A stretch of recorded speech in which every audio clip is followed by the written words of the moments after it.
नमस्कार दोस्तों, स्वागत है आपका मेरे चैनल कॉमिक्स लाइफ में। शुरू करते हैं अनिल मोहन जी द्वारा लिखा गया देवराज चौहान सीरीज का एक और मजेदार उपन्यास, जेल से फरार।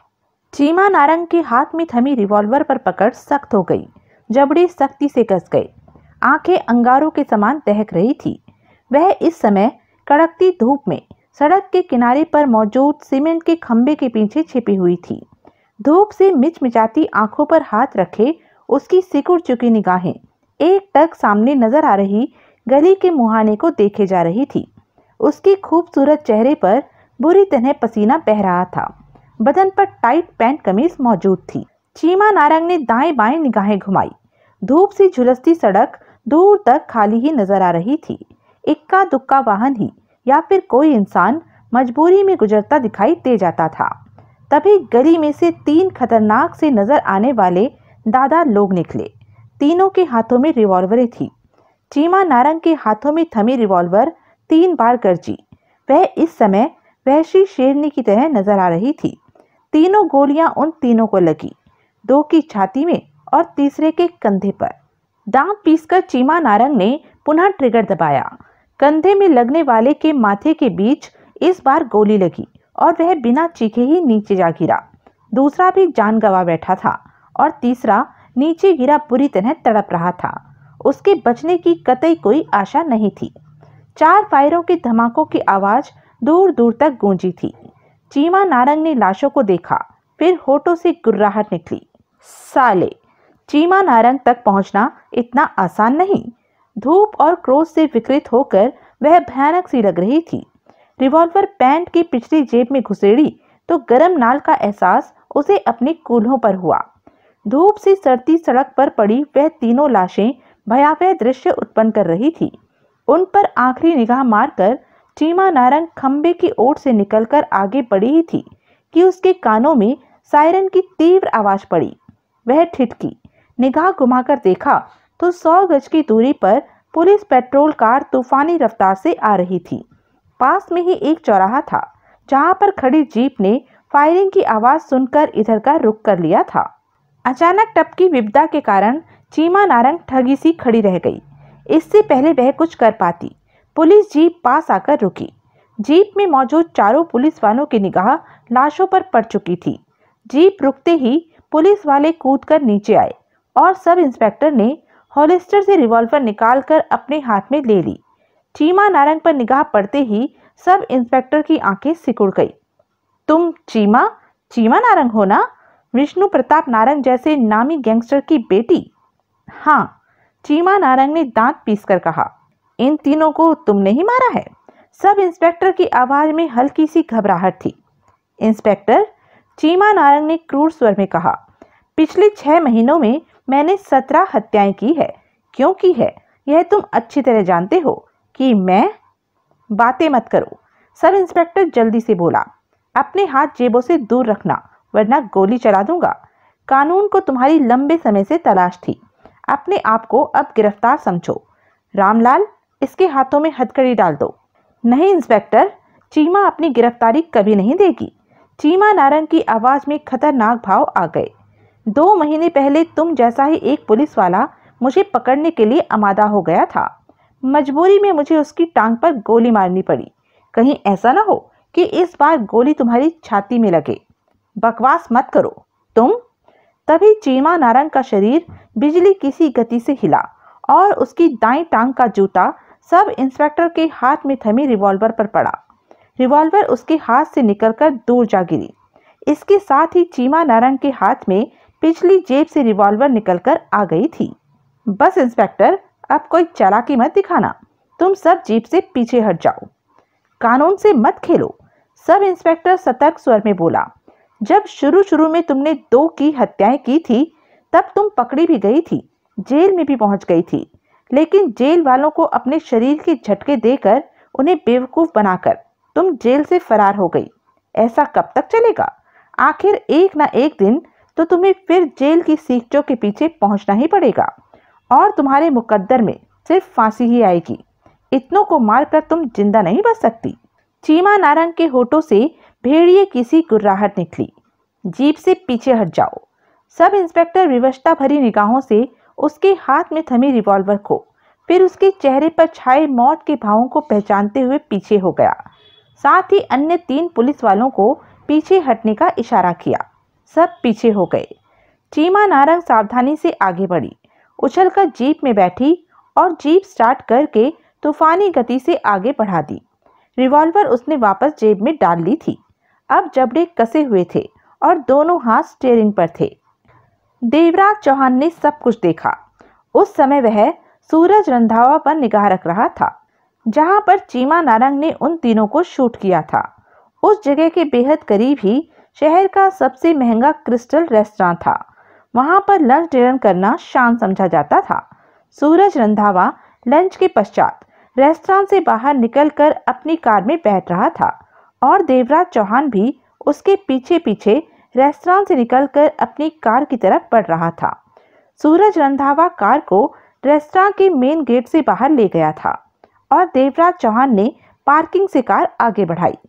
वह रेस्टोरेंट के मेन गेट से बाहर निकला ही था कि तभी उसकी निगाह चीमा नारंग पर पड़ी, जो कि बदहवासी की हालत में रिवॉल्वर थामे गली से दौड़ती हुई बाहर निकली और करीब ही सीमेंट के खंबे के पीछे जा छिपी थी।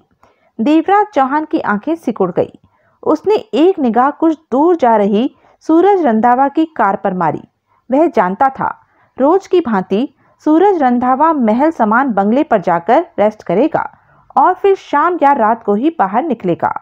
उसने रंधावा के पीछे जाने का इरादा छोड़ा और कार को एक तरफ रोककर दिलचस्पी भरी निगाहों से चीमा नारंग को देखने लगा था कि माजरा क्या है।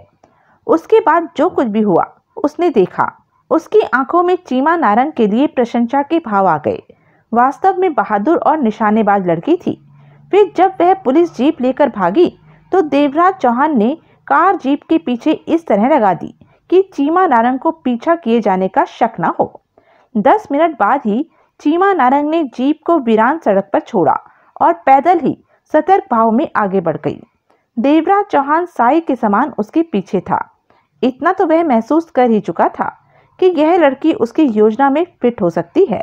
चीमा नारंग नहाकर अभी अभी बाथरूम से बाहर निकली। बदन पर उसने कुछ भी नहीं पहना हुआ था।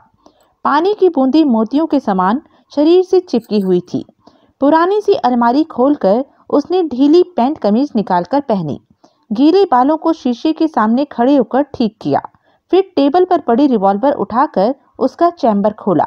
उसमें गोलियां कम थी। उसने अलमारी से बुलेट का डब्बा निकालकर चैम्बर को भरा और डिब्बा वापस रखकर हटी थी कि ठिठक गई। बाहर दरवाजे पर से हल्की सी कोई आहट उभरी थी। चीमा नारंग का चेहरा एकाएक खतरनाक भावों से भर उठा। रिवॉल्वर की पकड़ सख्त हो गई। आंखों में मौत के भाव छा गए। वह दबे पांव आगे बढ़ी और दरवाजे के समीप पहुंचकर ठिठकी। क्षण भर वह आहट सुनने का प्रयत्न करती रही। जब पुनः कोई आहट न सुनाई दी तो बेहद आहिस्ता से निशब्द उसने दरवाजे की सिटकनी हटाई और फुर्ती के साथ दरवाजा खोलते ही रिवॉल्वर सामने कर दी। वह एक के बाद एक कई फायर करने को तैयार थी, परंतु ठीक सामने देवराज चौहान को दोनों हाथ ऊपर उठाए देखकर ठिठक गई। दांत भींचे कई पल वह उसे घूरती रही। और कौन है तुम्हारे साथ? चीमा नारंग फुफकार उठी। अकेला हूं, देवराज चौहान ने शांत स्वर में कहा। इसी तरह हाथ ऊपर उठाए भीतर आओ, वह पूर्वता लहजे में बोली। देवराज चौहान हाथ उठाए भीतर आ गया। चीमा नारंग दरवाजा बंद करके पलटी।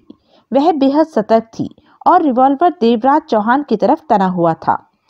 पिछले 6 महीने से चीमा नारंग भेड़िए के समान गुर्राई। मैं यही समझती रही कि मेरे इस ठिकाने पर कोई नहीं पहुंच सकेगा, परंतु जब तक तुम जैसे दिलेर कुत्ते जिंदा हैं मुझे भागते ही रहना पड़ेगा। लेकिन मैं तुम्हारा दुश्मन नहीं हूं। डरपोक मौत को सामने देखकर डरता है। हमलावर कभी भी हाथ उठाकर सामने नहीं आते, हथियार थाम कर आते हैं। मैंने तो शुरू से ही हाथ उठा रखे हैं। देवराज चौहान मुस्कुराया।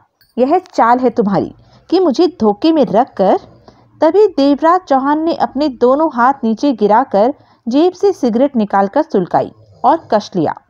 चीमा नारंग सतर्कता से उस पर निगाहें रखे थी। कुत्ते, तू लाख अपनी लापरवाही दिखा मेरे प्रति, लेकिन मैं तेरे झांसे में नहीं आने वाली। तेरी, अपनी आवाज नीची रख, देवराज चौहान गुर्राया। मुंह से निकलने वाले शब्दों पर काबू रख, मैं किसी की फालतू बात नहीं सुनता। चीमा के जबड़े कस गए। उसे घूरते हुए देवराज चौहान आगे बढ़ा और खाली कुर्सी पर जा बैठा। चीमा नारंग भी उसे घूरे जा रही थी। मन ही मन देवराज चौहान उसके प्रति सतर्क अवश्य था। वह जानता था शारीरिक तौर पर यह औरत अवश्य है, लेकिन वह कितनी दुर्दांत और वहशी है उसका नमूना वह देख ही चुका था। रिवॉल्वर जेब में रख लो, मैं दुश्मन नहीं हूँ। तू कौन है, यहाँ क्यों आया है? चीमा नारंग ने भींचे स्वर में पूछा। उसकी आवाज और चेहरा दरिंदगी के समुद्र में डुबकियां लगा रहा था। देवराज चौहान ने उसकी आंखों में झांका। मेरा नाम देवराज चौहान है। देवराज चौहान? चीमा नारंग के माथे पर बल उभर आए। कौन देवराज चौहान? एक नाम के कई आदमी होते हैं। अंडरवर्ल्ड में एक ही देवराज चौहान है।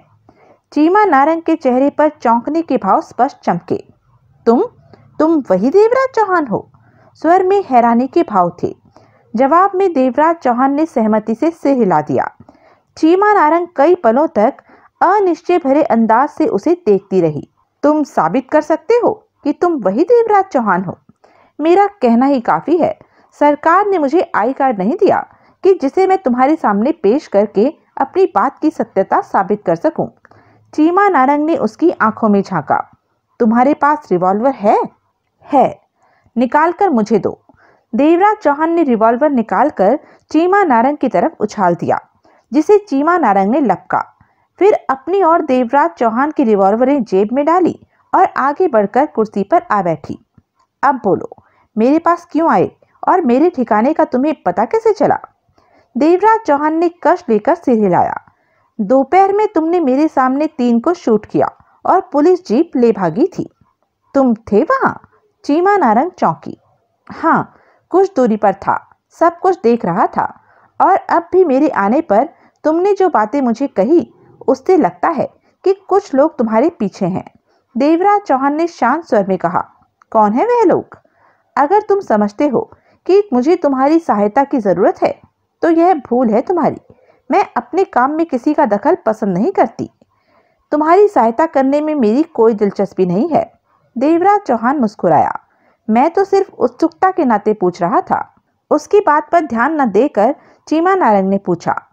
तो दोपहर को तुमने मेरा पीछा करके यह जगह जानी? हाँ। क्यों? उन तीनों को शूट करके पुलिस जीप ले भागने का तुम्हारा स्टाइल मुझे अच्छा लगा। तुम हिम्मती और दिलेर हो। मैं कुछ काम करने जा रहा हूँ जिसमें मुझे तुम जैसी तेज युवती की जरूरत है।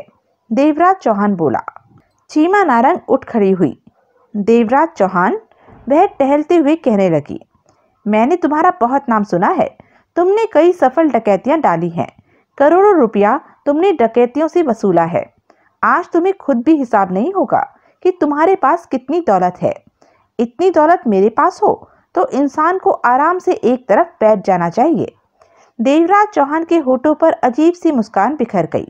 अब वह चीमा नारंग को कैसे बताता कि सफल डकैतियां उसने अवश्य डाली, परंतु हर बार दौलत उसके हाथ से फिसल गई और वह खाली हाथी रह गया।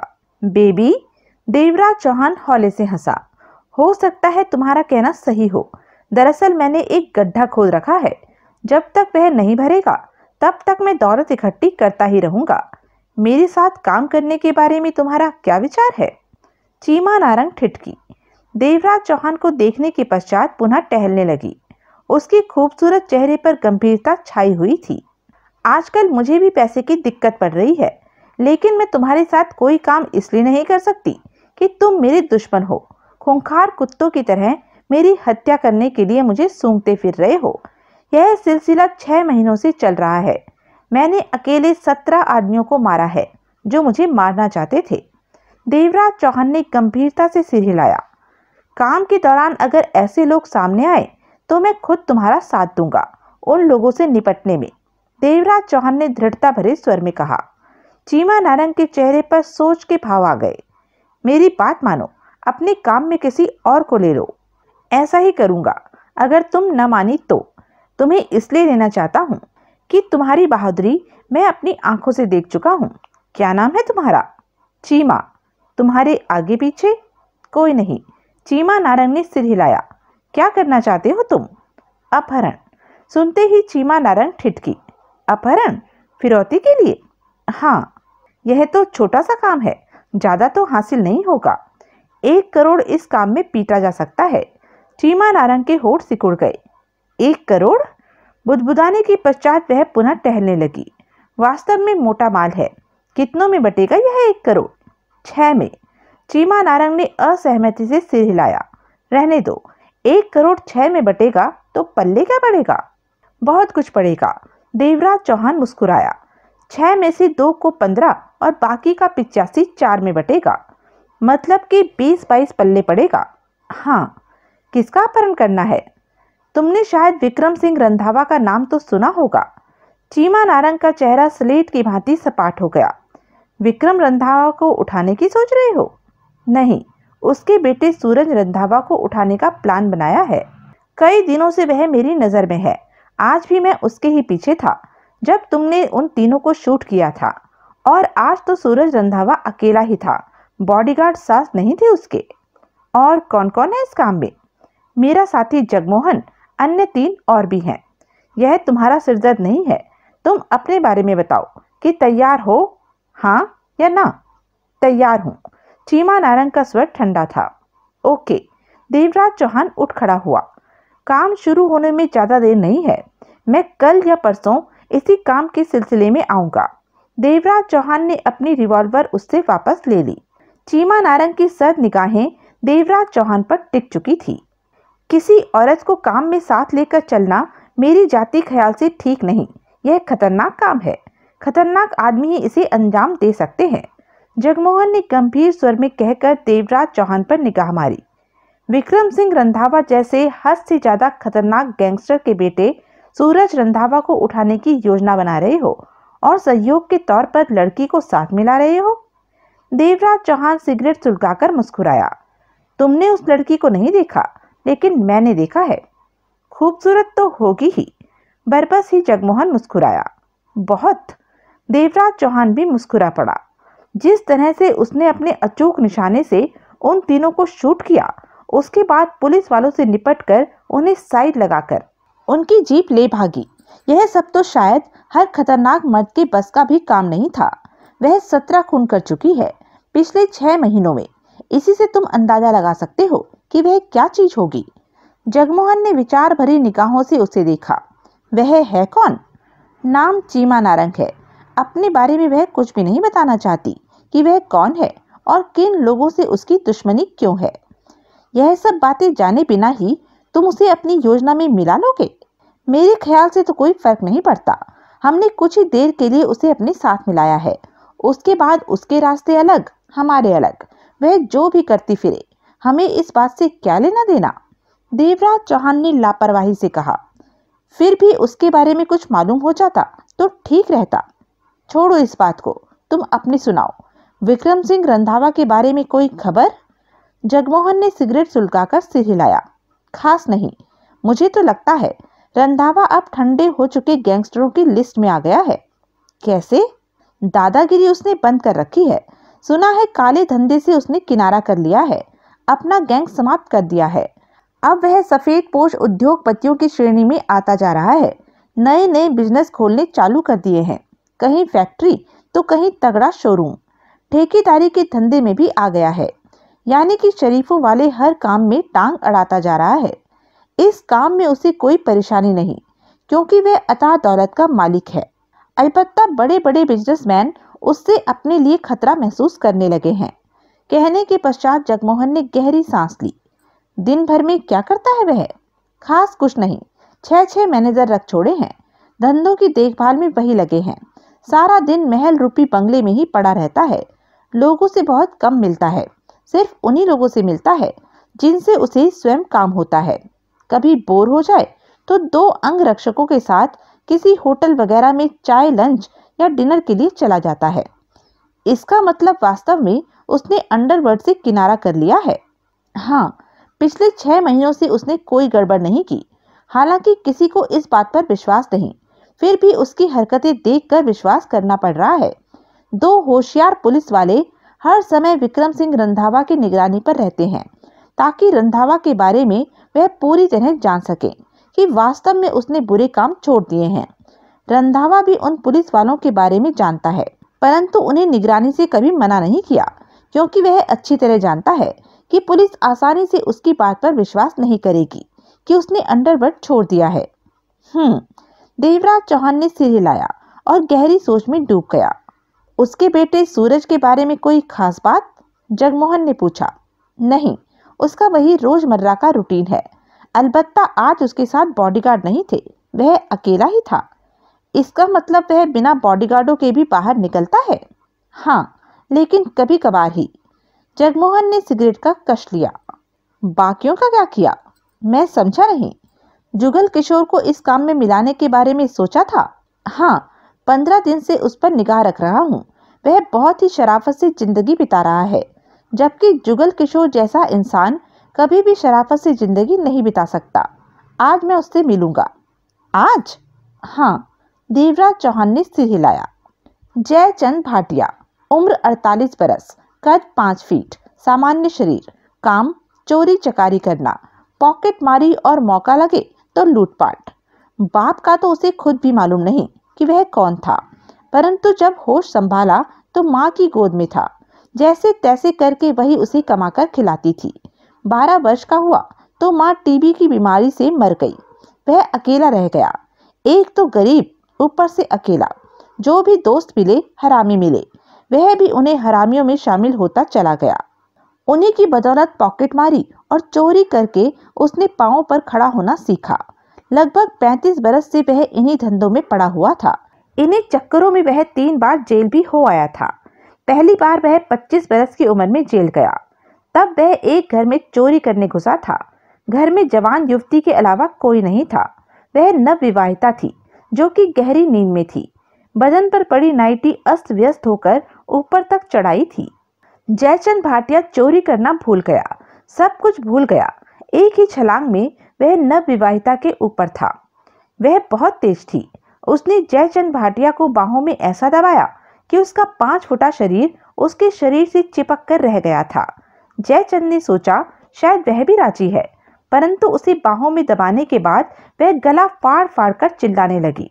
जयचंद भाटिया हड़बड़ा उठा। उसने उसकी बाहों की कैद से आजाद होना चाहा, परंतु कामयाब नहीं हो सका। चीख पुकार सुनकर लोग आ गए। जयचंद को उन्होंने पकड़ लिया। फिर पुलिस आई। वह सीधा थाने पहुंच गया। थाने वाले उसके बारे में बखूबी जानते थे। उन्होंने जयचंद भाटिया को चोरी और बलात्कार के जुर्म में पैक करके अदालत में पेश किया, जहां केस चलने के बाद जयचंद भाटिया को 5 बरस की सजा हुई। जयचंद ने बचने की बहुत कोशिश की, परंतु वह सफल नहीं हो सका। 5 बरस काटकर जब वह जेल से निकला तो 30 बरस का था। 2 साल बाद एक अंधेरी गली में जाते आदमी को लूटने लगा तो वह आदमी कम ना निकला। दोनों में हाथापाई हुई। जयचंद भाटिया ने उसे घायल करने के लिए जेब से चाकू निकाल लिया तो सामने वाले ने रिवॉल्वर।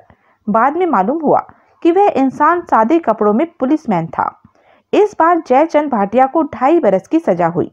इंस्पेक्टर ने 2-4 दफा उस पर और भी ठोक दी थी। तीसरी बार तो खामखाही जेल में पहुंच गया था। एक दोस्त के साथ शाम 8 बजे बंद हो रही दुकान का कैश लूटने के लिए पहुंचा। दोस्त दुकान के मुख्य द्वार पर खड़ा हो गया ताकि किसी प्रकार का कोई खतरा हो तो वह पहले से ही आगाह कर सके। भीतर जयचंद ने चाकू की नोक पर दुकानदार से कई हजार रुपया लेकर अपनी जेब में ठूस लिया था। तभी एक हवलदार और एक कांस्टेबल दुकान पर आ धमके। दोस्त तो पुलिस वालों को आता देखकर चुपचाप ही खिसक गया। दोनों पुलिस वाले दुकान से अपना हफ्ता लेने आए थे और पकड़ा गया जयचंद भाटिया।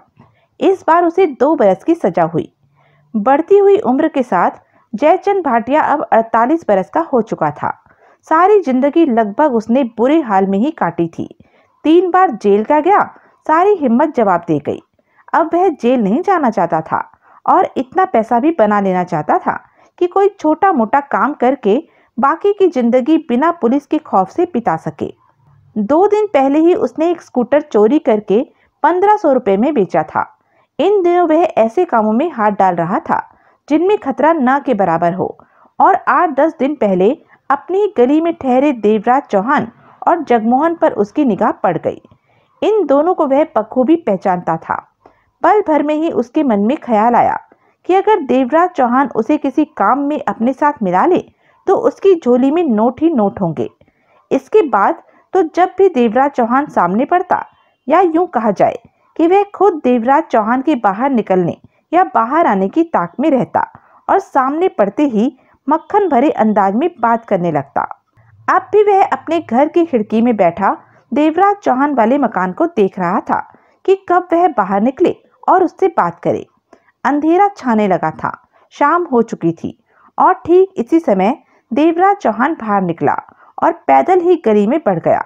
कार को गली के बाहर खड़ी करना पड़ता था क्योंकि गली बहुत ही संकरी थी। देवराज चौहान को बाहर निकलता देखकर जयचंद भाटिया ने जल्दी से अपने कपड़े ठीक किए और घर से ऐसे बाहर निकला जैसे बहुत जरूरी काम से जा रहा हो, और देवराज चौहान को ठीक सामने पाकर वह क्षण भर के लिए ठिठका। नमस्कार देवराज चौहान साहब, कहने के साथ ही भाटिया उसके साथ ही चलने लगा था। तुम्हें पहले भी कह चुका हूँ कि मेरा नाम मत पुकारा करो। ओह, भविष्य में ध्यान रखूंगा, जयचंद भाटिया जल्दी से बोला। तुम खिड़की से मेरे घर पर क्यों नजर रखे हुए थे? मैं? जयचंद भाटिया सकपका उठा। हाँ, देवराज चौहान ने शांत स्वर में कहा। जब मैंने घर से बाहर पांव रखा तो तुम अपने घर की खिड़की से मेरे घर की तरफ देखे जा रहे थे। जयचंद भाटिया से कुछ कहते न बना। तुमने जवाब नहीं दिया मेरी बात का। दोनों गली से बाहर निकल आए थे। सोचता हूँ तुम नाराज न हो जाओ, मैं तुम्हें नाराज नहीं करना चाहता। कहो, क्या बात है? छोटे छोटे हाथ मारते जिंदगी बीत गई, लेकिन मजा नहीं आया। मैं चाहता हूँ तुम जब भी कोई बड़ा हाथ मारो मुझे साथ मिला लेना। कुछ न कुछ तो काम आ ही जाऊंगा, मुझे थोड़ा बहुत ही दे देना। देवराज चौहान कार तक पहुंचा और दरवाजा खोलकर भीतर बैठ गया। क्या करते रहे हो आज तक? खास नहीं, चोरी, पॉकेटमारी, लूट वगैरह। 3 बार जेल जा चुका हूँ। सोचता हूँ अब थोड़ा सा पैसा हाथ लग जाए तो चैन से जिंदगी बिता लूं। देवराज चौहान ने उसे गहरी निगाहों से देखा। ठीक है, मैं तुम्हारे बारे में याद रखूंगा। अगर तुम एक बार भी मुझे अपने साथ मिला लो तो मेरी जिंदगी बन जाएगी। देखूंगा, देवराज चौहान ने कार स्टार्ट करते हुए कहा। लेकिन एक बात याद रखना जयचंद भाटिया, तुम्हें मुझसे काम मिले या ना मिले यह जुदा बात है। मेरे बारे में किसी को मालूम ना हो कि मैं कौन हूँ। ढिंडोरा मत पीटते फिरना कि तुम मुझे पागल समझते हो। उसकी बात काटकर जयचंद भाटिया कह उठा। किसी की खोपड़ी में क्या है, कुछ नहीं कहा जा सकता। मेरी खोपड़ी बिल्कुल ठीक है, जयचंद भाटिया ने जल्दी से कहा। मैं तो तुम्हारा दोस्त बनने की चेष्टा कर रहा हूँ, फिर यह दुश्मनी वाली बात क्यों करूँगा? मुझसे गद्दारी की आशा तो कभी मत रखना। मैं उन लोगों में से नहीं कि मैं नहीं खा रहा तो सामने वाला क्यों खा रहा है। मेरे लिए इतनी ही तसल्ली काफ़ी है कि मैं न सही, सामने वाला तो खा रहा है। विचार तो अच्छे हैं तुम्हारे, एकदम शुद्ध हैं। वैसे मुझे सेवा का मौका कब दोगे?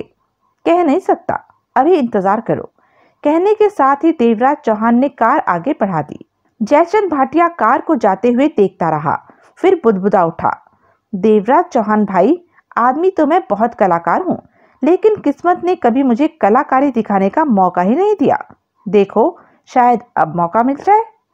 नाम जुगल किशोर, काम सब कुछ करना, जैसे कि हत्या, डकैती, बलात्कार, लूटपाट से लेकर चोरी तक करना। हालात के मुताबिक खुद को ढालना वह बहुत अच्छी तरह जानता था। समझदार था, तभी तो आज तक पुलिस के हत्थे नहीं चढ़ा था। उम्र 40 वर्ष, पतला छरहरा बदन, चुस्त चालाक।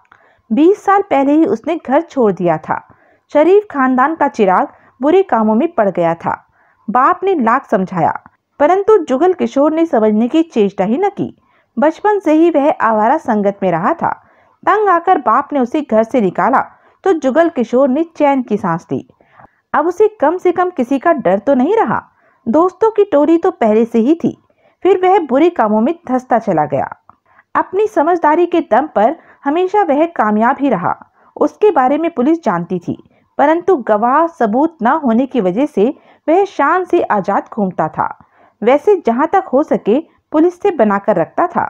उन्हें खिलाता पिलाता रहता था। गाड़ी ठीक ठाक खिंच रही थी। अपनी जिंदगी में उसने बहुत पैसा कूटा था और ऐश भी खूब की थी। आज यह हालत थी कि पास में गिनती का पैसा मौजूद था। बीती दिनों की याद करके सोचता कि अगर कुछ पैसा बचा लेता तो आज सुखी होता। महीना भर पहले करण चौधरी के साथ मिलकर शहर के बहुत बड़े सेठ की तिजोरी लूटने का प्रोग्राम बनाया। उनके मुताबिक तिजोरी में कुल मिलाकर 50 लाख का माल था और सेठ 3 दिन के लिए शहर से बाहर जा रहा था। करण चौधरी उसका पुराना वाकिफदार उसी धंधे में था। दोनों मिलकर ऐसे कई काम सफलतापूर्वक कर चुके थे। दोनों सेठ के बंगले पर पहुंचे। रात का समय था। तिजोरी वाले कमरे तक पहुंचने में उन्हें किसी प्रकार की दिक्कत न आई। जुगल किशोर तिजोरी खोलने में व्यस्त हो गया। करण चौधरी ने सिगरेट सुलगा ली।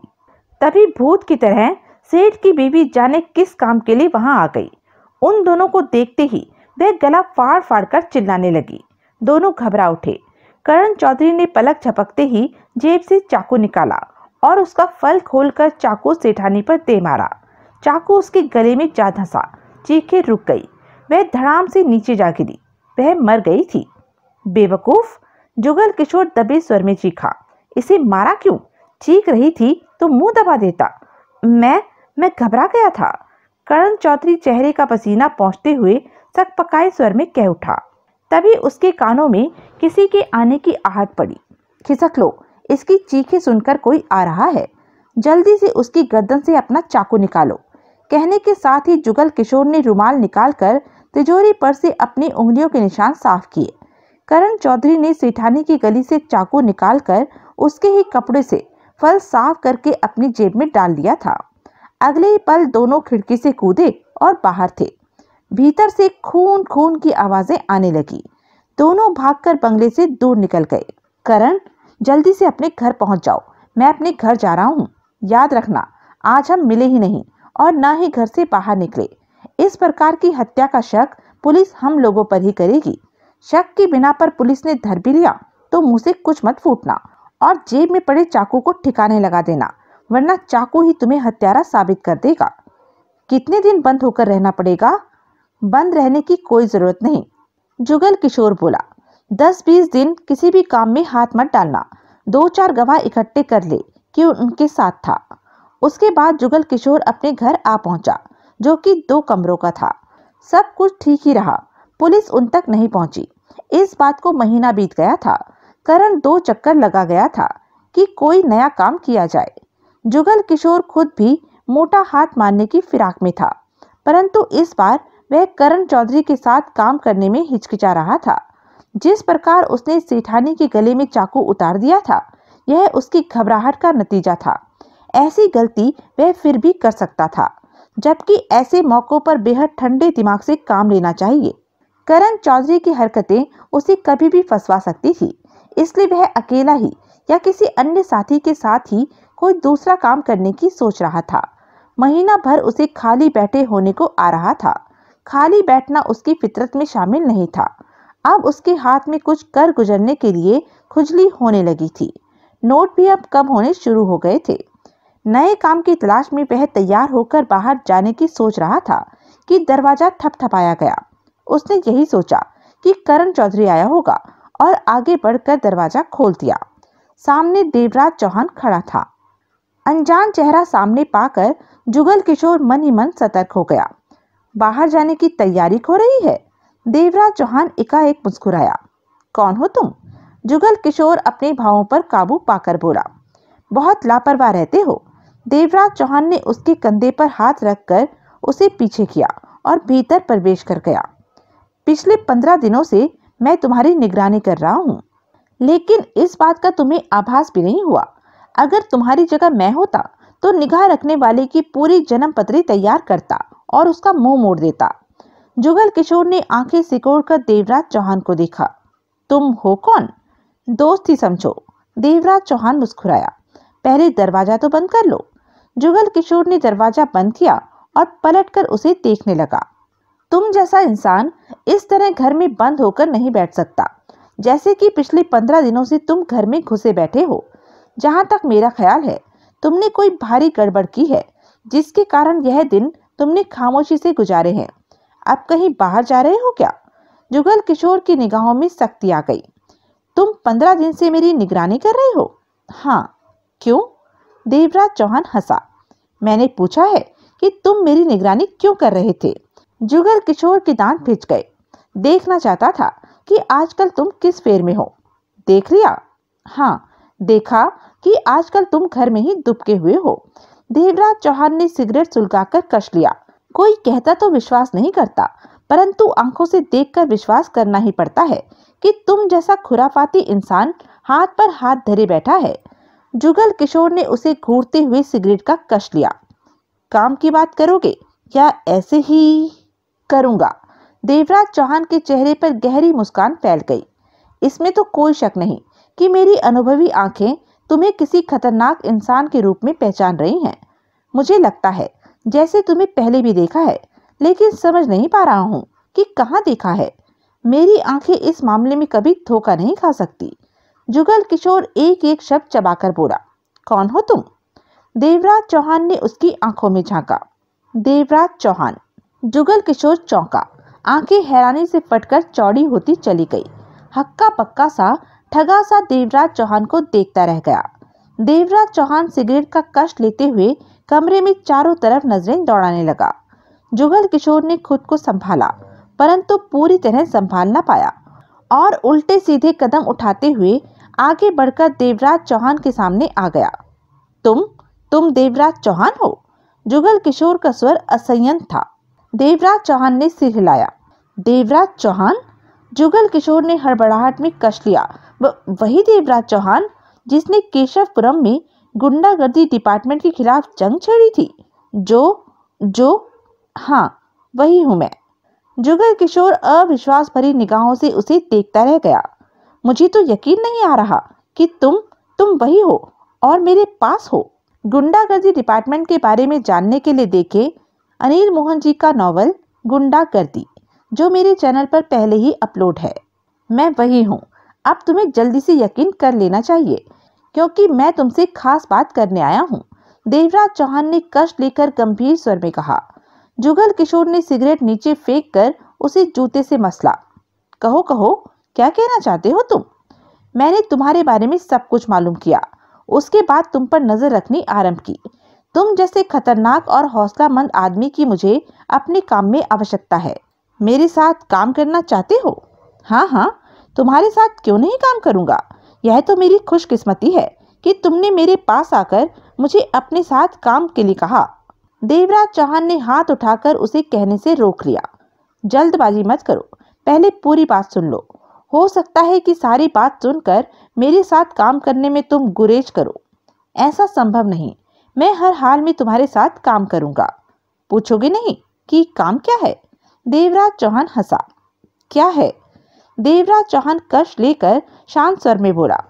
विक्रम सिंह रंधावा का नाम सुना है? रंधावा? जुगल किशोर चिहुक उठा। इस काम से उसका क्या वास्ता? सारा वास्ता ही रंधावा से है। दरअसल मैंने रंधावा के लड़के सूरज रंधावा के अपहरण की योजना बनाई है। देवराज चौहान ने उसकी आंखों में देखा। जुगल किशोर का मुंह घबराहट से खुल गया। रंधावा के बेटे को उठाने की सोच रहे हो? हाँ, गलत कर रहे हो बहुत। छोड़ दो यह काम। क्यों? रंधावा बहुत खतरनाक है। उसके बेटे को उठाया तो वह सारा शहर जलाकर राख कर देगा। वैशी है रंधावा। जुगल किशोर ने सूखे होठों पर जीभ फेरी। अब तो रंधावा ने बुरे धंधों से किनारा कर लिया है। तो क्या हो गया? जुगल किशोर ने सूखे होठों को गीला किया। मरा हाथी तो 1.25 लाख का होता है। वह आज भी उतना ही खतरनाक है जितना कि पहले। उसे कम मत आंको। वह पूरा शहर रौंद देने की ताकत रखता है अभी भी। मैं रंधावा के बारे में सब कुछ जानता हूँ। उसकी कोई भी बात मेरी निगाहों से छिपी नहीं है।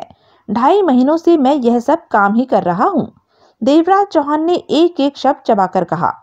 हम जैसे लोग जब कोई काम करते हैं तो सिर पर खतरे की तलवार लटकने लगती है। खतरा छोटा भी होता है और बड़ा भी। इन बातों से हम लोगों को घबराना नहीं चाहिए। खतरा ही तो हम लोगों की जिंदगी है। तुम खतरनाक इंसान हो। बुलंद हौसले वाले कई काम कर चुके हो। इस बात को कोई जाने या ना जाने, परंतु मैं बखूबी जानता हूँ। मैं तुम्हारे मुंह से हाँ या ना सुनना चाहता हूँ जुगल किशोर, कि तुम मेरे साथ काम करने को तैयार हो या नहीं। जुगल किशोर ने सख्ती से होठ भींच लिए। लगता है मेरी ऑफर तुम्हें कबूल नहीं। तुम? ऑफर तो कबूल है, लेकिन मामला रंधावा जैसे इंसान के लड़के के अपहरण का है। अपने लड़के का अपहरण हुआ पाकर वह हमें छोड़ेगा नहीं। वह कुछ भी नहीं कर सकेगा। देवराज चौहान ने एक एक शब्द चबाकर कहा। हमारे सामने वह बेबस होकर रह जाएगा। जुगल किशोर ने व्याकुल निगाहों से देवराज चौहान को देखा। मैं तुम्हारी बात पर अविश्वास नहीं कर रहा, लेकिन यह मेरी समझ से बाहर है कि रंधावा जैसे इंसान को तुम कैसे बेबस कर सकते हो। देवराज चौहान ने उसे घूरा। मुझे जानते हो ना? हाँ, मेरे कामों से वाकिफ हो? काफी हद तक। तो फिर तुम्हें इस बात की चिंता छोड़ देनी चाहिए कि रंधावा कैसे बेबस होता है। मेरा काम है, मेरी योजना है। तुम सिर्फ अपनी कहो, हाँ या ना। जुगल किशोर का हौसला वापस लौटा। हाथ क्या आएगा? तुम कितना चाहते हो? जुगल किशोर ने गंभीर मुद्रा में सिगरेट का कश लिया। फिरौती कितनी होगी? तुम सिर्फ अपने काम की कीमत बोलो। देवराज चौहान, काम की कीमत वसूली के हिसाब से होती है। तुम जो भी रंधावा से वसूली करोगे उसमें पूरा हिस्सा होगा। कितनी वसूली करोगे? करोड़ का इरादा है। जुगल किशोर की आंखों में भरपूर चमक आ गई। कितने लोग हैं? पहले तो ज्यादा का इरादा था, लेकिन अब सिर्फ 4 हैं। मुझे मंजूर है। जुगल किशोर जल्दी से बोला। 25 लाख मेरे पल्ले आएगा ना? हाँ। योजना क्या है? 1-2 दिन इंतजार करो। काम शुरू होने में ज्यादा देर नहीं है। योजना भी मालूम हो जाएगी। देवराज चौहान ने सिगरेट नीचे फेंक कर जूते से मस ली। और कौन लोग हैं इस योजना में? जुगल किशोर ने सिर हिलाते हुए पूछा। मैं, तुम, मेरा दोस्त जगमोहन के अलावा एक और भी है। जुगल किशोर के चेहरे पर पुनः व्याकुलता की लहर उभरी। रंधावा को संभाल लोगे ना? तुम रंधावा से इतना खौफ क्यों खा रहे हो? वह भी हमारी तरह इंसान ही है। इंसान तो है, परंतु उसके पास बेपनाह ताकत है। हम उसके मुकाबले कुछ भी नहीं। हर तरफ देख कर चलना पड़ता है। जुगल किशोर बेचैनी से कह उठा। रंधावा की तरफ से निश्चिंत रहो। तुम जैसे इंसान को रंधावा के नाम पर इतना ज्यादा घबराना शोभा नहीं देता। देवराज चौहान मुस्कुराया। मैं घबरा नहीं रहा, रंधावा की हकीकत बता रहा हूँ। जुगल किशोर ने गहरी सांस लेकर कहा। मान लिया तुमने रंधावा को बेबस कर दिया, लेकिन जरा सा भी चूक हो गई तो रंधावा हम लोगों को जिंदा जला देगा। बेकार की बातों का कोई फायदा नहीं। जब ऐसा वक्त आएगा देख लेंगे। देवराज चौहान ने लापरवाही से कहा।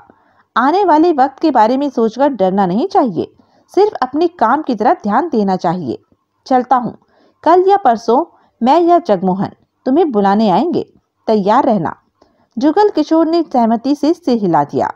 और रंधावा का हव्वा अपने दिमाग से निकाल देना। उसका बेटा हमारे पास होगा तो रंधावा हमारे इशारे पर चलने को मजबूर होगा। तभी दरवाजे पर थपथपाहट हुई। देवराज चौहान और जुगल किशोर ने एक दूसरे को देखा। जुगल किशोर आगे बढ़ा, दरवाजा खोला। सामने करण चौधरी खड़ा था, जो उसे देखते ही मुस्कुराया और बोला। बहुत दिनों से तुम आए नहीं, सोचा मैं ही मिलाऊं। जुगल किशोर पलटकर भीतर आ गया। करण चौधरी भी भीतर आया और देवराज चौहान को देखते ही ठिठक गया। देवराज चौहान शांत निगाहों से उसे देख रहा था। यह कौन है? करण चौधरी ने पूछा। दोस्त है, जुगल किशोर ने शांत स्वर में जवाब दिया। इससे पहले कोई कुछ कहता, देवराज चौहान कह उठा। मैं चलता हूँ जुगल किशोर। जुगल किशोर के सिर हिलाने पर देवराज चौहान बाहर निकल गया। कौन था यह? देवराज चौहान के जाते ही करण चौधरी बोला। बोला तो दोस्त है, जुगल किशोर कुर्सी पर बैठते हुए बोला। करण चौधरी ने गहरी निगाहों से जुगल किशोर को देखा। तुम्हारा दोस्त हो और मैं ना जानूं? हैरानी की बात है ना? जरूरी तो नहीं कि तुम मेरे हर मिलने जुलने वाले को जानो। जुगल किशोर मुस्कुराकर कह उठा। तुम अपनी सुनाओ, कैसी गुजर रही है? मुझे लगता है जैसे मैंने तुम्हारे दोस्त को पहले भी कहीं देखा है। उसकी बात पर करण चौधरी ध्यान न देकर बोला। पक्का देखा है। यह अपनी ही लाइन का है ना? हाँ, जुगल किशोर हिचकिचाकर कह उठा। नाम क्या है इसका? जुगल किशोर के चेहरे पर अब उखड़ेपन के भाव आ गए। इन बातों से तुम्हारा कोई वास्ता नहीं, अपने काम से मतलब रखो। मेरा दोस्त था, मेरे घर आया और चला गया। इस मामले में तुम्हारा दखल नहीं होना चाहिए। एकाएक करण चौधरी मुस्कुराया। तुम तो खामखा बुरा मान गए। मैं तो यूं ही यह सब पूछ रहा था। मेरा पूछना तुम्हें अच्छा नहीं लगा तो सीधी तरह कह दो। जुगल किशोर कुछ नहीं बोला। करण चौधरी उसके सामने बैठ गया। अब क्या प्रोग्राम है? कैसा प्रोग्राम? जुगल किशोर भावहीन स्वर में बोला। धंधे का। बहुत देर हो गई खाली बैठे, पॉकेट का माल भी खत्म हो रहा है। महीना बीत गया यूं ही टहलते टहलते, करण चौधरी ने कहा। जुगल किशोर उठा और नई सिगरेट सुलगाकर टहलने लगा। करण चौधरी की विचार भरी निगाह उस पर टिकी रही। जुगल किशोर ठिठका और पलटकर करण चौधरी को देखने लगा। करण, पिछली बार तुमने बहुत बड़ी गलती की थी, औरत को मारने की। हाँ, हम खून के जुर्म में पकड़े भी जा सकते थे। वह तो यूं ही घबराहट में चाकू चल गया था। मैं भी उसे मारना नहीं चाहता था। तुम उसे मारना नहीं चाहते थे और वह मर गई। तुम्हारा चाकू ठीक उसकी गर्दन में जा दसा था। जुगल किशोर एक एक शब्द चबाकर कह रहा था। और यह सब कुछ इसलिए हुआ कि अचानक उसके आने से तुम घबरा गए थे। करण चौधरी की आंखें सिकुड़कर छोटी हो गई। तुम कहना क्या चाहते हो? करण, हमारे धंधे में ठीक मौके पर घबराहट का हावी होना बुरे वक्त की निशानी है। ऐसे वक्त में हमेशा धीरज के साथ काम लिया जाता है। उसे मारने की अपेक्षा धक्का देकर हम भाग जाते तो यह ज्यादा ठीक रहता। वह निर्दोष तो न मरती और उसकी मौत के साथ हमें फांसी के फंदे का डर न रहता। करण चौधरी मुंह बनाकर झल्लाते हुए कह उठा। छोड़ो इन बातों को। वह मर गई, हम बच गए। सांप निकल गया तो अब लकीर पीटने से क्या फायदा? जो हुआ उसे भूल जाओ। जुगल किशोर का चेहरा सपाट हो गया। करण, हमने ढेरों काम एक साथ किए हैं। बिल्कुल किए हैं। पहले तुम ठीक थे, लेकिन अब मौके पर तुम चूकने लगे हो। क्या मतलब? मतलब यह है कि मैं अभी पुलिस के शिकंजे में या फांसी के फंदे को गले में नहीं डालना चाहता। जो चूक तुमने एक बार की है वह दोबारा भी कर सकते हो। जुगल किशोर निर्णायक स्वर में बोला। अब मैं तुम्हारे साथ काम नहीं करूंगा। मेरे साथ काम नहीं करोगे? करण हैरान हो उठा। पागल तो नहीं हो गए तुम? बरसों की यारी तोड़ दोगे? जो एक बार हुआ जरूरी तो नहीं कि वह फिर भी हो। हमारी दोस्ती अपनी जगह रहेगी, बस धंधा हम अलग अलग करेंगे। करण चौधरी कुर्सी से उठकर जुगल किशोर के पास पहुंचा। जुगल, हमारी दोस्ती धंधे की बुनियाद पर टिकी है। अगर हम धंधा एक साथ नहीं करेंगे तो हमारी दोस्ती का कोई अर्थ बाकी नहीं रहेगा। मतलब तुम जो भी निकालो, लेकिन हम धंधा एक साथ नहीं करेंगे। अब इसके लिए तुम्हें कोई और साथी तलाश करना पड़ेगा, जुगल किशोर ने स्पष्ट कहा। इसका मतलब हमारी दोस्ती भी खत्म? मतलब तुम जो भी निकालो, जुगल किशोर लापरवाही से बोला। करण चौधरी ने होठ भींचकर जुगल किशोर को देखा। मुझे तुमसे कभी भी ऐसी आशा नहीं थी जुगल किशोर। मैंने भी कभी नहीं सोचा था कि घबराहट में तुम खामखा का कत्ल करके मामले को और भी संगीन बना दोगे। जो बात एक बार हो सकती है वह दूसरी बार भी हो सकती है। मैं किसी भी तरह का रिस्क लेना नहीं चाहता, जुगल किशोर ने शुष्क स्वर में कहा। तो अब मुझे चलना चाहिए, करण चौधरी ने होठ भींचकर कहा और पलटकर बाहर निकल गया। उसके दिमाग में जुगल किशोर के साथ हुई बातें नहीं, बल्कि देवराज चौहान का चेहरा घूम रहा था, जो कि उसका देखा हुआ लग रहा था। लाख सोचने पर भी समझ नहीं पा रहा था कि वह कौन है। और तो और जुगल किशोर भी उसके बारे में बताने से हिचक रहा था। जाने क्यों करण चौधरी को महसूस हो रहा था वह इंसान कोई भारी गड़बड़ वाला है और धंधे के किसी काम के लिए जुगल किशोर उससे जा मिला है। अगले ही दिन सुबह जगमोहन चीमा नारंग और जुगल किशोर को दोपहर को आने का बुलावा दे आया। चीमा नारंग 12:30 बजे ही पहुंची, अलबत्ता जुगल किशोर 2:30 बजे आया। जुगल किशोर के आने तक काम के बारे में उन लोगों ने कोई बात नहीं की थी। वहां पहुंचकर जुगल किशोर की निगाह जब चीमा नारंग पर पड़ी तो वह नर्वस हो उठा। बार बार सूखे होठों पर जीभ फिराने लगा। रह रहकर उसकी हैरानी से भरी निगाह देवराज चौहान पर चली जाती थी।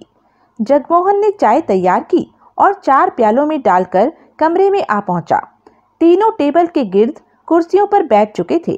जगमोहन ने बैठते हुए चाय के प्याले टेबल पर रख लिए, जिन्हें कि सबने अपनी अपनी तरफ सरका लिया। देवराज चौहान ने सिगरेट सुलगाने के पश्चात चाय का घूंट भरा। सबकी निगाहें देवराज चौहान पर थी। मैं तुम दोनों को मिलवा दूं, देवराज चौहान ने चीमा नारंग और जुगल किशोर को देखा। यह चीमा नारंग है और यह जुगल किशोर। हम सब ने मिलकर ही काम करना है। चीमा नारंग और जुगल किशोर ने एक दूसरे को देखा। जुगल किशोर ने अपना चेहरा बिल्कुल सामान्य रखा। आंखों में उसके प्रति अजनबियत ही दिखाई थी, जबकि चीमा नारंग की भरपूर निगाह उसके सिर से पांव तक गई। उसकी निगाहों पर ध्यान न देकर जुगल किशोर देवराज चौहान से बोला, तुमने हमें किस लिए बुलाया है? काम के सिलसिले में। देवराज चौहान ने सिर हिलाया। हम आज शाम को विक्रम सिंह रंधावा के बेटे सूरज रंधावा को उठाएंगे। आज शाम को? जुगल किशोर के होठों से निकला। हाँ, मौका अच्छा है, इसी कारण तुम लोगों को आज बुलाना पड़ा। वैसे मेरा इरादा 1-2 दिन बाद हरकत में आने का था। देवराज चौहान ने चाय का घूंट भरा। खामोश बैठी चीमा नारंग ने भी चाय का घूंट भरा। उसकी पैनी निगाह सब पर फिर रही थी। वहां गूंज रहे एक एक शब्द को वह बेहद ध्यान से सुन रही थी। काम कैसे करना है? जुगल किशोर पुनः बोला। सूरज रंधावा के साथ गार्डों भरी एक कार रहती है और 2 गार्ड उसकी अपनी कार में रहते हैं, साथ में ड्राइवर। वह भी वक्त आने पर गार्ड का ही काम देता है। यानी कि चलती सड़क पर हम लोग उस पर काबू पाने की चेष्टा करेंगे तो खून खराबा, शोर शराबा ज्यादा हो जाने की संभावना है। महीने 1.5 महीने में एक आध बार ऐसा होता है कि सूरज रंधावा बिना गार्डों के अकेला ही बाहर निकल जाता है। ऐसे दिन के इंतजार करने में हमें बहुत ज्यादा वक्त लग सकता है। अब कैसे काम करने जा रहे हो? वही बताने जा रहा हूँ। देवराज चौहान ने सिर हिलाया। आज बहुत ही खूबसूरत मौका हाथ आया है। रंधावा के महल नुमा बंगले पर मेरा आदमी मौजूद है। उसने खबर कर दी है कि विक्रम सिंह रंधावा बाहर जा रहा है। उसके किसी खास पहचान वाले की लड़की की शादी है। साथ में सारे बॉडीगार्ड ले जा रहा है, जो कि शादी की भीड़ में हरदम उसे घेरे रहेंगे। और ऐसे वक्त में सूरज रंधावा महल नुमा बंगले में रहेगा।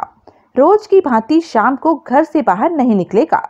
सूरज रंधावा के अलावा वहां सिर्फ 3 गार्ड मौजूद होंगे और 2 दरबान। अन्य वहां के नौकरों की हमें परवाह नहीं।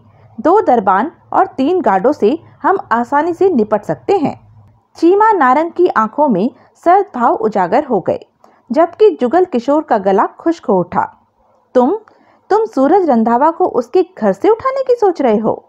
हाँ, हम लोग बहुत आसानी से यह काम कर लेंगे। असंभव। क्यों? सूरज रंधावा को उसके घर से उठाने की सोचना पागलपन नहीं तो और क्या है?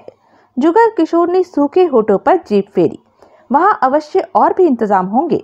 और कोई इंतजाम नहीं है, देवराज चौहान ने एक एक शब्द चबाकर कहा। वहां मौजूद मेरे आदमी ने मुझे यही खबर दी है, जो कि गलत नहीं हो सकती है। जुगल किशोर उसे देखता रहा, बोला कुछ नहीं। मैं पहले भी कह चुका हूँ कि बंगले से बाहर सूरज रंधावा को उठाने का मतलब है कि बेकार का खून खराबा करना। आज शाम को अंधेरा होने पर जब हम सूरज को बंगले से उठाएंगे तो खून खराबा न के बराबर होगा और सफलता के पूरे चांसेस हैं। इस बात को अपने मन से निकाल दो कि हम सूरज रंधावा को उसके बंगले से उठाने जा रहे हैं। मैं यह मानता हूँ कि यह बात सुनकर हर कोई घबरा जाएगा, परंतु आज शाम यह काम जितना आसान होगा उतना यह कभी भी नहीं हो सकता। यूँ समझो कि बंगले में जाकर सूरज रंधावा को खींचकर बाहर लाना है, बस। कई पलों के लिए वहां खामोशी छाई रही। अब भी तुम्हें कोई परेशानी है? देवराज चौहान ने जुगल किशोर से पूछा। तुम जो कर रहे हो ठीक ही कर रहे होंगे, सोच समझकर ही कर रहे होंगे। देवराज चौहान ने चीमा नारंग को देखा। तुम कुछ नहीं कह रही? मुझे कुछ भी कहने की जरूरत नहीं, एकाएक चीमा नारंग ने मुस्कुराकर कहा। मैं सिर्फ काम करने में विश्वास रखती हूँ, बेकार के सवाल जवाब करने में नहीं। गुड। देवराज चौहान मुस्कुराया। जुगल किशोर ने मुंह दूसरी तरफ फेर लिया ताकि उसके चेहरे पर उभरने वाले भावों को कोई देख न सके, पहचान न सके। देवराज चौहान पुनः बोला। अब मैं उन लोगों की योजना बताता हूँ कि वहां पर हमने कैसे काम करना है। सबकी निगाहें देवराज पर जा टिकी। देवराज चौहान ने योजना बताई। 20 मिनट तक वह बोलता रहा, सब कुछ समझाता रहा ताकि समझाने में कोई कमी न रह जाए। चीमा नारंग, जुगल किशोर और जगमोहन गंभीरता से उसके शब्दों को सुन रहे थे। देवराज चौहान के खामोश होते ही वहां चुप्पी छा गई। उस चुप्पी को जुगल किशोर ने तोड़ा। सुनकर तो लगता है कि यह बहुत ही आसान काम है। आज की तारीख में ही आसान है, कल ना आसान रहेगा बल्कि असंभव होगा। तुम्हारा जो आदमी रंधावा के बीच है उसे भी तो कुछ दोगे? कुछ ना कुछ तो देना ही पड़ेगा। बहरहाल इससे हमारे हिस्से में आने वाले नोटों में कोई खास कमी नहीं होने वाली। इस बारे में तुम निश्चिंत रहो। मैं यूं ही पूछ रहा था। अब काम के सिलसिले में किसी को और कुछ पूछना है? जुगल किशोर और चीमा नारंग ने इनकार में सिर हिलाया। ठीक है, तुम लोग जाओ और शाम को ठीक 5 बजे आ जाना। अगर कोई बात रह गई होगी तो वह शाम को हो जाएगी। पल भर ठिठक कर देवराज चौहान चीमा नारंग से बोला, तुम शाम को अगर वेश बदल कर काम करो तो तुम्हारे लिए बेहतर होगा। इससे बाद में कोई तुम्हें पहचान नहीं सकेगा। मैं ऐसा ही करूंगी। चीमा नारंग मुस्कुराई। 2 पुलिस वाले आजकल हरदम विक्रम सिंह रंधावा की निगरानी पर रहते हैं ताकि उसके क्रियाकलापों के बारे में जान सके। आज जब रंधावा लश्कर के साथ शादी में जाएगा तो वह पुलिस वाले भी उसके पीछे होंगे, जो कि हमारे लिए बहुत फायदे की बात है। देवराज चौहान बोला, अगर वह उसके पीछे न गए, बंगले पर ही निगरानी करते रहे तो? ऐसा नहीं होगा। पुलिस वालों की दिलचस्पी सिर्फ रंधावा में है, उसके बेटे में नहीं। वह दोनों पुलिस वाले रंधावा के पीछे ही जाएंगे। ना भी जाएं तो हमें कोई फर्क नहीं पड़ेगा। पहली बार चीमा नारंग बीच में बोल उठी। हमने काम ही ऐसे ढंग से करना है कि अगर वह दोनों पुलिस वाले वहां रहें भी तो उनकी समझ में कुछ नहीं आएगा। जब आएगा तो हम रंधावा के बेटे को लेकर कब के निकल चुके होंगे। कहने के साथ ही चीमा नारंग उठ खड़ी हुई। अब तो और कोई बात बाकी नहीं रही? नहीं। देवराज चौहान ने सिर हिलाया। शाम को 5 बजे आ जाना। आ जाऊंगी, अब चलती हूँ। कहने के साथ ही चीमा नारंग पलटी और बाहर निकलती चली गई। उसके जाते ही जुगल किशोर तीखे स्वर में कह उठा, वास्तव में तुमसे बड़ा बेवकूफ मैंने कभी नहीं देखा है। मुझे कह रहे हो? देवराज चौहान हैरानी से बोल पड़ा। हाँ, तुम्हें ही कह रहा हूँ। जुगल किशोर एक एक शब्द चबा चबा कर कह रहा था। इस खतरनाक शय को तुमने अपने साथ क्यों मिलाया? देवराज चौहान के माथे पर बल पड़ गए। क्या कहना चाहते हो तुम? मुझे पूरा विश्वास है कि तुम इस बारे में कुछ नहीं जानते। अगर जानते होते तो इस लड़की को साथ न मिलाते। मैं तुम्हें एक छोटी सी कहानी सुनाता हूँ, ध्यान से सुनना। मेरी बात आसानी से तुम्हारी समझ में आ जाएगी। देवराज चौहान और जगमोहन की सिकुड़ चुकी निगाह जुगल किशोर पर जा टिकी। 2 क्षणों बाद जुगल किशोर ने कहना शुरू किया, इस शहर में सिर्फ 2 ही खतरनाक गैंगस्टर पनपे थे, विष्णु प्रताप नारंग और विक्रम सिंह रंधावा। दोनों ने लोगों का जीना हराम कर दिया। वह आपस में लड़ते और लूटपाट मचाकर शहर में ही अपना आतंक कायम रखते। यह सिलसिला कई साल तक चला। आखिरकार नारंग और रंधावा इस आपसी लड़ाई से तंग आ गए। इससे दोनों को ही नुकसान होता रहता था। फिर यह दोनों आपस में मिलकर एक हो गए। दोनों ने एक ही गैंग बना लिया। इससे न सिर्फ इनकी शक्ति बढ़ी बल्कि दोनों मिलकर खतरनाक से खतरनाक काम में हाथ डालकर दौलत इकट्ठी करने लगे। पुलिस इन लोगों के बारे में पूरी जानकारी रखती थी, परंतु इनका खौफ और सबूत न होने की वजह से पुलिस हमेशा मजबूर रही। उसी खामोश होते पाकर जगमोहन बोला, फिर करीब 5 साल रंधावा और नारंग ने शहर में खूब कहर मचाया। दोनों तगड़ी दौलत के मालिक बन गए। विक्रम सिंह रंधावा का बेटा था सूरज रंधावा, तो विष्णु प्रताप नारंग की बेटी थी चीमा नारंग। नारंग ने अपनी बेटी को भी अपने जैसा ही बनाया ताकि उसकी मौत के पश्चात दुनिया वालों से टकराने का हौसला अपने भीतर रखे।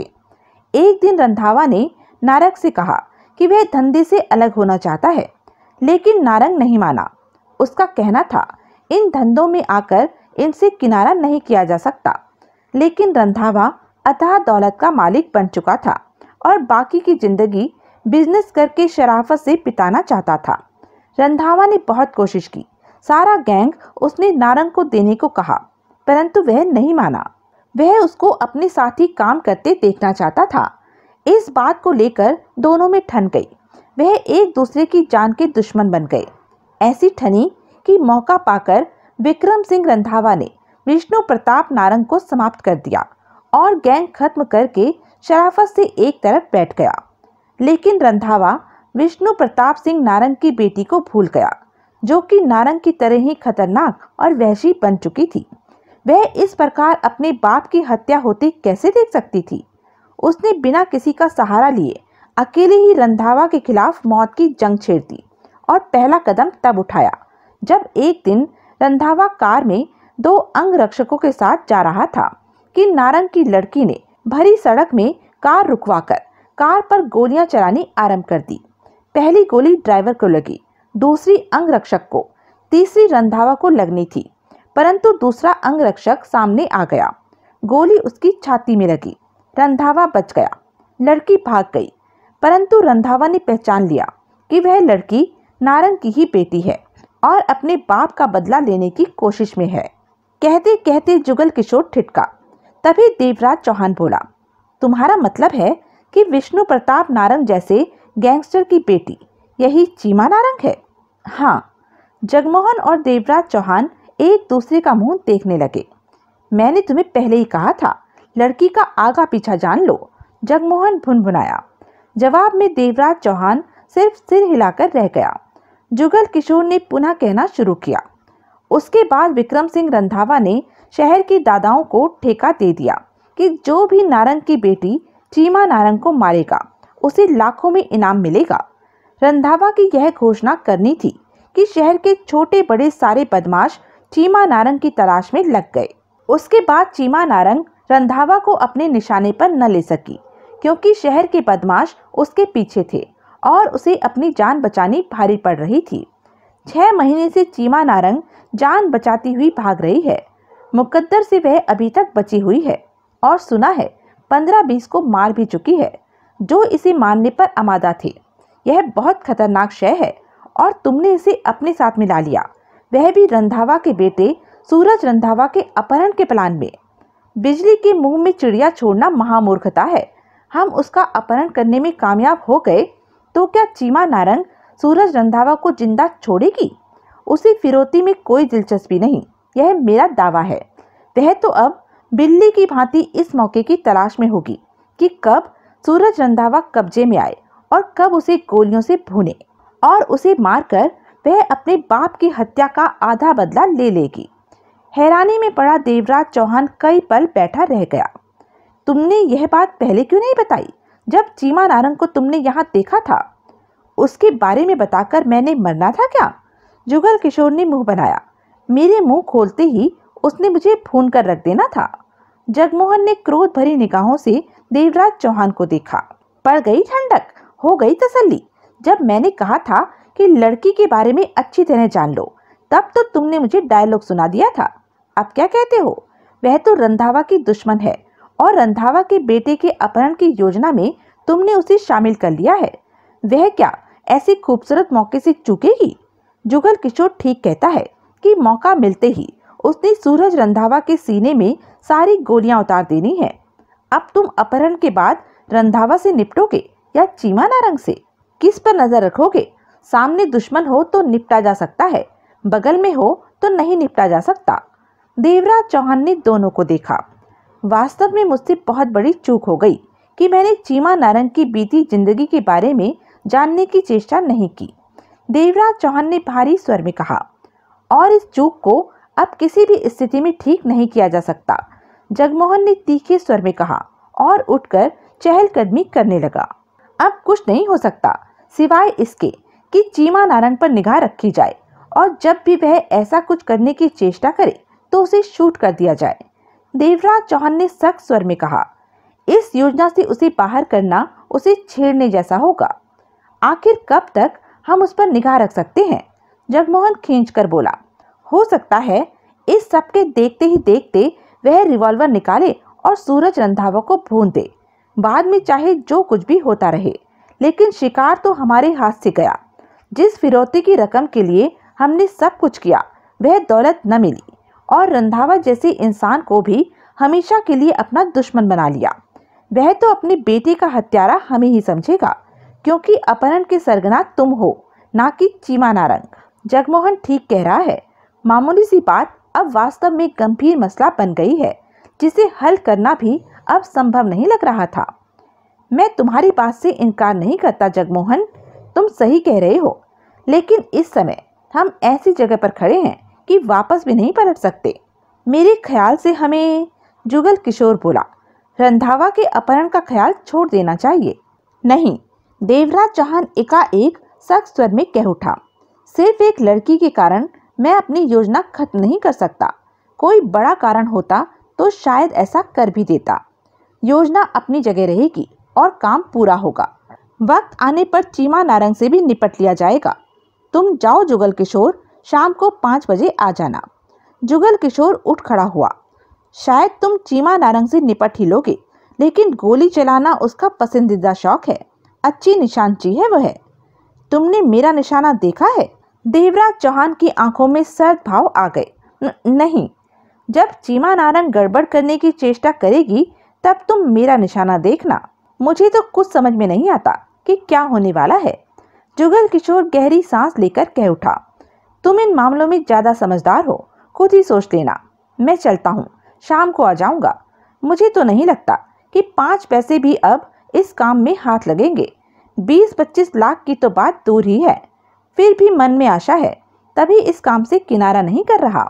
कहने के साथ ही जुगल किशोर बाहर निकल गया। कई क्षणों तक खामोशी छाई रही। एक रास्ता है, जगमोहन बोला। क्या? देवराज चौहान ने उसे देखा। चीमा नारंग से साफ बात कर ली जाए कि? नहीं, देवराज चौहान सख्त स्वर में उसकी बात काटकर कह उठा। ऐसा करना और भी बड़ी बेवकूफ़ी होगी। वह पहले ही सावधान हो जाएगी, फिर जो भी करेगी संभल कर करेगी। इससे हम भी धोखा खा सकते हैं। जो कुछ जैसा चल रहा है वैसा ही चलने दो। आने वाले हालातों के मुताबिक ही काम करेंगे। एक गलती तो कर चुके हैं, अब दूसरी गलती नहीं होनी चाहिए। देवराज चौहान की इस बात पर जगमोहन ने फौरन सहमति में सिर हिला दिया। ऐसा करने से चीमा नारंग पहले से ही सतर्क हो सकती थी और कुछ कर गुजरने के बाद बचकर उसके हाथों से निकल भी सकती थी। बहरहाल मामला एक बारगी तो खटाई में पड़ ही गया था। तो यह थी अब तक की कहानी। आगे की कहानी जानने के लिए बने रहें मेरे साथ। और हाँ, मेरे चैनल को लाइक, शेयर और सब्सक्राइब करना ना भूलें। और कमेंट करके ज़रूर बताएं कि यह वीडियो आपको कैसा लगा। धन्यवाद।